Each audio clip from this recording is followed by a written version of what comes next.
Hello, Malcolm Brady of Dublin City University here. I'm going to talk to you for the next about 6 minutes or so on the case study method, in particular, how to study and analyse cases. So I'm going to share my screen with you. I have one slide that I want you to look at. So I'm going to share that and let me get the slide up now. So here we are. This is a mind map. So my notes are on this mind map. I'm going to talk about the upper half of this mind map today. Now, this is also a very handy way of summarizing your work on your case study, your study and your analysis of your case study. And you can see each of the different themes of the analysis comes out here, and then the sub-themes coming off each of those, and then sub-themes again. So it's a very handy way of summarizing, and I definitely recommend it for your case studies. I'm going to increase the size now so we can see a bit more clearly what's going on here. And as I said, I'm going to talk about the study and analysis of case studies. So, firstly, in terms of study, what I suggest you do is, first of all, a quick read. Have a look at the headings, have a look at the tables, have a look at any references if there are references, any figures or diagrams. So get a sense of the case study, first of all. So that's a quick enough read, doesn't take too long, maybe 10 minutes or so. And then a slow read. Now, many case studies are quite long and complex. They could be up to 20 pages in length with a lot of detail in them. So a slow read is going to take you quite some time. It could take you an hour to do a good slow read of the case study. So this is where you're reading it, you're annotating it if you have a paper copy, highlighting elements, querying data in the diagrams and figures given and so on, comparing figures across each other to make sure there's a consistency, or when there's not a consistency that you identify that. That's part of the analysis process. And then, having read it and understood it, we now analyze it. And I have three headings here: internal analysis, external, and numbers.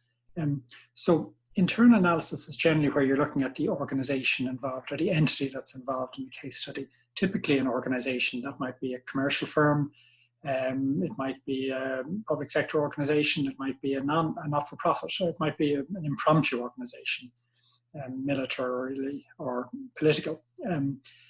Either way, you're looking at the internals, what's inside that organization, what's within the boundary of the organization. So you'll carry out some analysis on that. And in business terms, and for business strategy or business analysis, there are a whole series of tools you can use to carry out that internal analysis, but we'll come to that in another session. Secondly, then, there's external analysis, and this really is to do with everything outside of the case study, outside of the organization, the focal organization in the case study. So other stakeholders, other organizations that might be involved, an outer marketplace or whatever, okay? Political factors that are external to the organization. And again, in terms of business strategy, there's a whole series of external tools you can use to carry out this type of analysis. And we'll go into those in later sessions. And finally, I've mentioned here numbers. Well worthwhile going through any numbers or tables or charts or accounts. Company accounts might be given, balance sheet, profit and loss statement, and so on. So well worth going through the numbers in detail. And then finally, the point there about making notes. And as I said already, a type of mind map like this is actually a very handy way of making notes on your case study. I use this approach quite a lot. So onwards then into the formal analysis. You've carried out a lot of the analysis here, but now you've used tools and techniques to examine certain aspects of the case study. Now you have to put it together.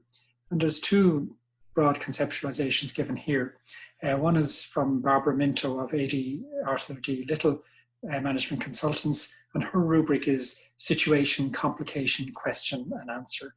And that's a rubric she applies to all sorts of business scenarios, okay, on which something has to be thought out, or in particular, something has to be written. So situation is identify, well, what is the situation? You should have understood that from your analysis and from your reading of the case study. But generally speaking, if there's a case study, there's a complication involved. You're reading the case for some reason. So usually there's some particular nugget or some particular major issue or major point, or something has happened. A product has failed, for example, and you may be considering recalling it, or scrapping it or whatever, okay? Usually some complication. Question then typically is, well, what do you do, or what are your options? What choices have you got? And then your answer is your plan of action, or what you choose to carry out. So that's a broad approach to analysing it. Pretty well any case study or any case situation, pretty well any situation. Second one is just a variation on that, really. It's a formal way of looking at particular business cases in particular. So the first thing is to look at the situation, the current situation, the current strategy of the organization, where it is. Then analysing the situation I've mentioned already, internal and external analysis, are the two broad approaches. And then identify what the issues arising are. So in many business case studies, or even not-for-profits or public sector organizations, there are many issues. It's not just a single question or a single issue that you're dealing with. It's often a multiplication or multiple set of issues. So you need to identify what are the issues arising, and they're really the nub of your case analysis. Once you've figured those out, then you're in a position to start looking at alternatives and what you might do to deal with the issues. So having identified the issues, then you might consider what alternatives we have. So you might list those, you might examine those. For example, costs and benefits of each alternative, or pros and cons, or advantages, disadvantages, plus, minus, interesting aspects, the Edward de Bono approach.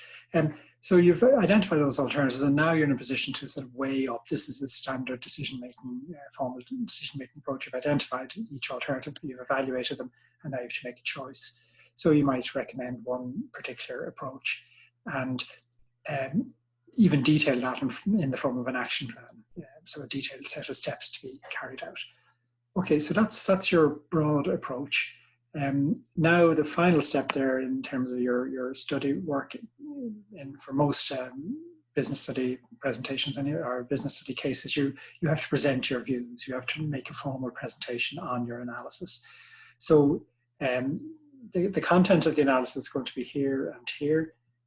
Oh, sorry, the contents of the presentation would be here and here, but some quick considerations to consider in terms of putting together a presentation. Or first of all, the visuals. Are you going to use slides, or are you going to stand up and talk without any slides? Most students will put together some form of slideshow presentation, so you need to consider that. Will it be PowerPoint?